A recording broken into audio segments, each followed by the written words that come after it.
Hello, welcome to the channel. In this video we cross the border once more into Chile and finally ride the Carretera Austral.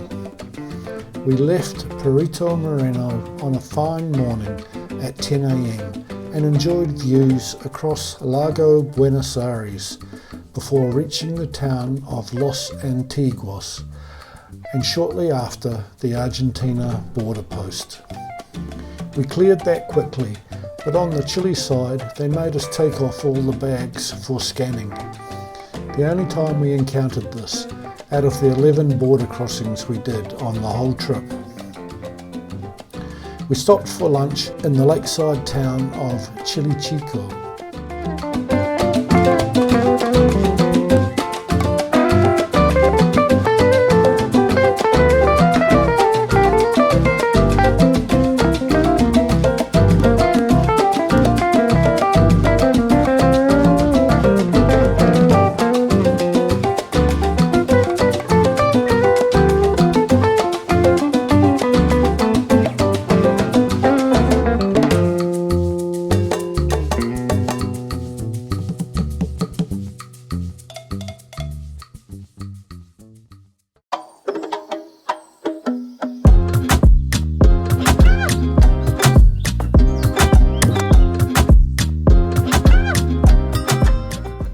The road soon turned to gravel and was quite demanding, but the views across the lake to the snow-clad mountains were superb, which on the Chile side is named Lago General Carrera.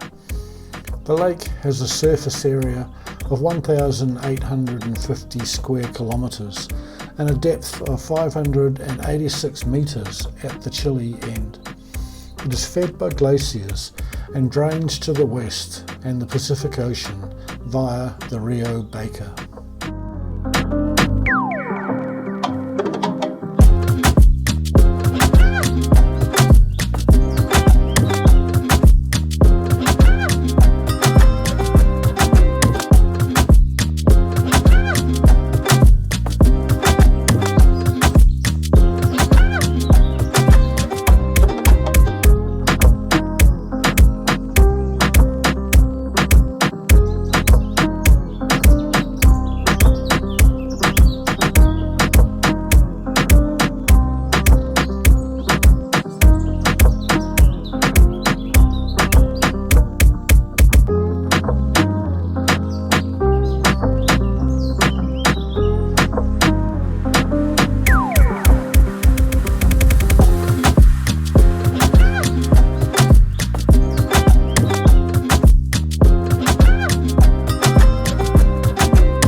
we eventually reached Ruta 7, or the Carretera Austral, which has a length of 1,240 kilometres, and the construction of which was only commenced in 1976. We turned south and enjoyed views of the Rio Baker as it changed colour from deep sky blue to a greyish turquoise as it was joined by the glacial Rio Nef. The road was alternate rough asphalt and gravel before turning to smooth concrete just before reaching our destination for the day at Cochrane. We found our accommodation, which was a comfortable Airbnb cabin. Once more, we were chased by a roaming dog, and Clarice had her boot bitten, but wasn't injured, thankfully.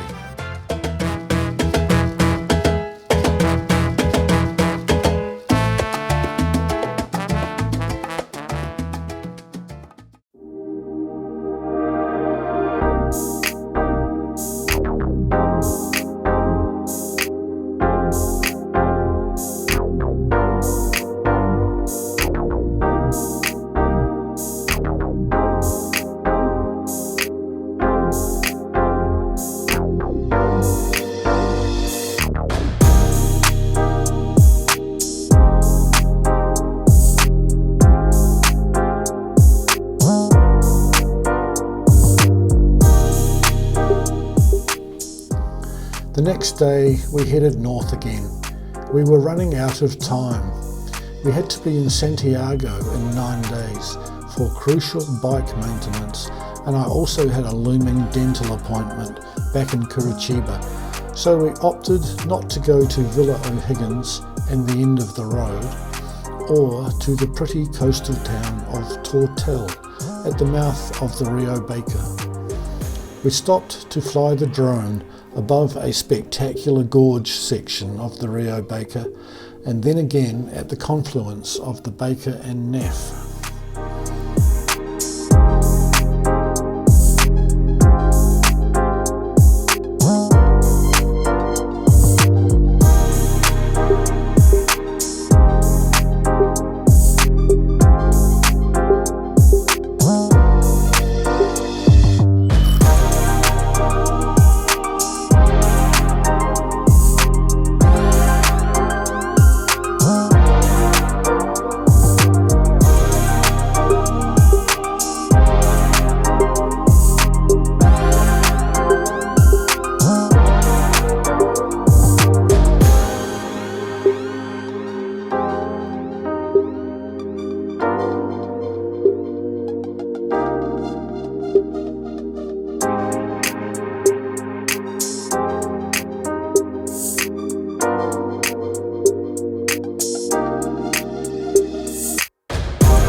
stopped at the town of Puerto Rio Tranquilo for lunch. It would have been nice to have spent more time here, as there are some fascinating limestone rock formations in the lake that you can take a kayak tour to. Another time, perhaps.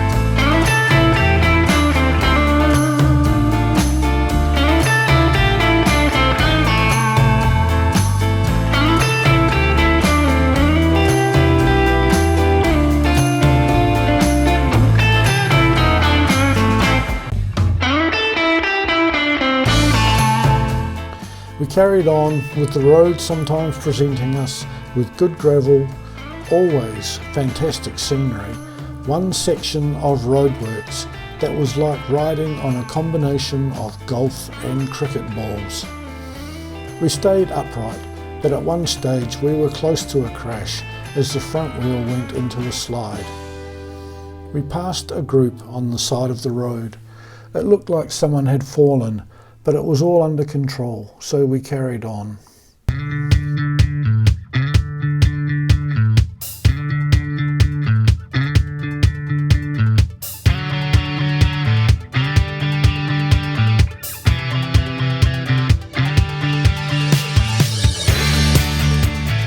After 220 kilometres of gravel, we suddenly came onto superb two-lane concrete, which was a joy after the battering we had just taken from the corrugations and potholes. The road was an absolute delight, with no hidden surprises, more fantastic mountain scenery and a beautifully smooth road.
We meant to stop at the Cerro Castillo lookout, but it was closed for a makeover, so we went back a little, parked on the side of the road, flew the drone and took photos of the spectacular mountain.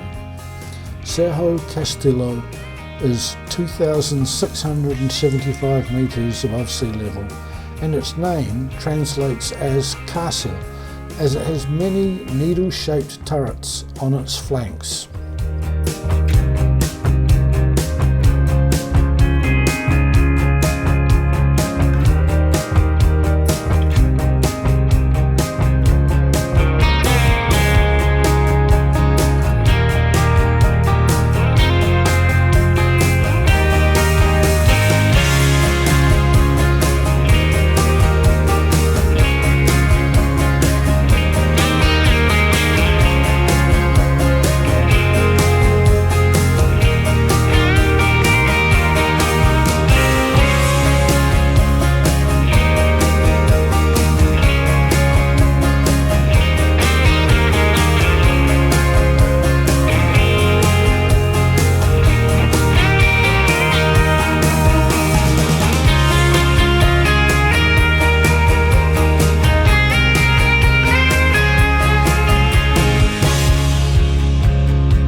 Eventually, we reached the city of Coyhaique, the largest population centre on the Carretera Austral, with a population of 58,000.